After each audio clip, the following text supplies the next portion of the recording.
आज दोडामार्गमध्ये महायुती म्हणून आपण निवडणूक लढवत असताना भाजपचे जिल्हाध्यक्ष, महायुतीचे वरिष्ठ नेते, पालकमंत्री साहेब आदरणीय राणे साहेब, आदरणीय रवींद्रजी चव्हाण साहेब, महायुतीच्या सर्वच नेत्यांनी, दीपकभाई म्हणा, निलेश राणे साहेब, या सर्वच महायुतीच्या नेत्यांनी दोडामार्गमध्ये जागा वाटपाचा एक फॉर्म्युला ठरवला होता।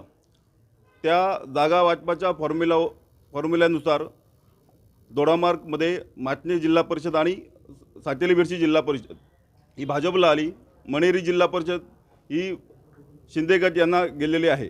त्यानुसार आम्ही दोन महायुतीच्या सर्वच कार्यकर्त्यांनी आम्ही सगळीकडे फॉर्म भरलेले आहेत आणि जे उमेदवार आमच्या नेत्यांनी ठरवलेले आहेत त्यांना एबी फॉर्म देऊन सर्वांचे फॉर्म भरलेले आहेत। आम्ही ही येणारी निवडणूक आम्ही विकासाच्या मुद्द्यावरती लढवत आहोत। या निवडणुकीत आदरणीय रवींद्रजी चव्हाण साहेब, आदरणीय पालकमंत्री साहेब, ज्येष्ठ नेते आमचे भाजपचे राणे साहेब यांच्या आदेशानुसार आम्ही सगळीच निवडणूक लढवत आहोत। आज मी माटणे जिल्हा परिषदमधून जिल्हा परिषद सदस्य म्हणून जिल्हा परिषद सदस्यासाठी फॉर्म भरलेला आहे। मला पक्षाने जो आदेश दिला त्या पक्षाच्या आदेशानुसार मी आज इथे माझा फॉर्म भरलेला आहे।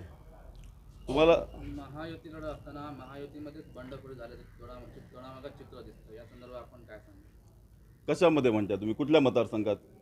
भाजप म्हणा किंवा शिवसेना म्हणा, भारतीय जनता पक्षाने कुठल्याच मतदारसंघात बंडखोरी केलेली नाही। ज्या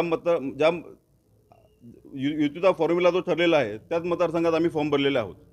आता काही नाराज भाजपच्या कार्यकर्त्यांनी जर समजा कुठे फॉर्म भरलेले असतील तर वरिष्ठ नेते त्यांची समजूत काढतील।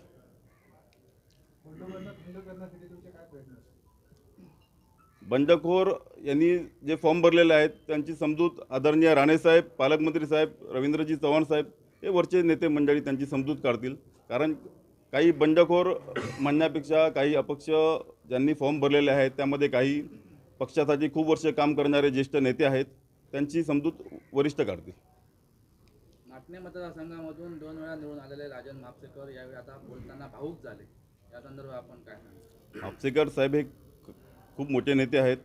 त्यांनी खरोखर खूप वर्ष भाजपचं प्रामाणिकपणे काम केलेलं आहे। भारतीय जनता पक्ष तळागाळात रुजवलेला आहे।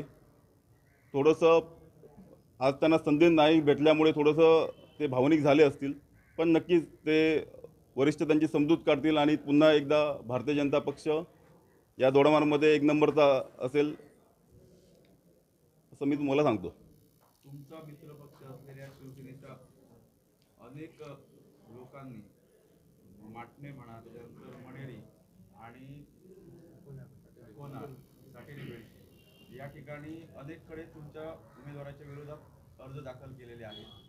तर अशा वेळी तुम्ही युती म्हणून काय भूमिका आहे? काय आहे की निवडणूक म्हटली की कार्यकर्त्यामध्ये उत्साह असतो, प्रत्येकाला इच्छा आकांक्षा असते निवडणूक लढवण्याची, पण युती झाल्यानंतर काही फॉर्म्युले ठरतात, काही जागा मित्रपक्षाच्या वाट्याला येतात, काही आमच्या पक्षाच्या वाट्याला येतात।